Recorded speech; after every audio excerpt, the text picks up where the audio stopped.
Դուք ամրագրում եք այս առանձնատունը, իսկ ես ստանում եմ պրեմիա։ Արդար է, չէ՞։ Ձեզ թույլ ժամանց, ինձ էլ փող։ Հայերով բա իրար չօգնենք, ով օգնի մեզ։ Նայեք, ամենալավ տունն եմ ընտրել, որ այդ պրեմիան կոկորթովս գնա։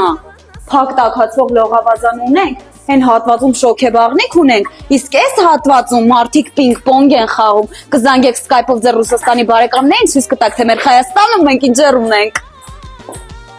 Ասեցի, չէ, հայերով իրար օգնում ենք, ստեղ կգաք ձեր համար համով խորոված կսարքեք, նայեք ձեզ վատ բան ես ցույց չեմ տա։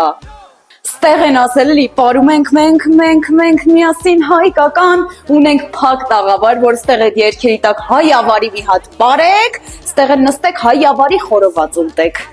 Խորովածը կերակ մարսեցիք, անցանք դեսերտին, ստեղ է դեսերտ եք անում, 15 հոգի նստում այս ընդարձակ հյուրասենյակում ու շարունակում եք ժիգյարով գնացինք։ Հետո էլ գալիս եք ստեղ, մի հատ հայավարի ֆուտբոլ եք խաղում, իրար բշտում եք, իդեպ, մեր հենոն է խաղում, Խայ Գերիխ Մխիթարյան։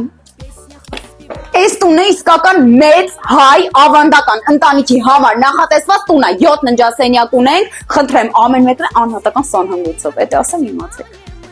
Ստեղ էլ մեր հայ սիրասուն կանայք ինձ ձեռքով նենց սուրճ կտան ձեզ, իմացեք։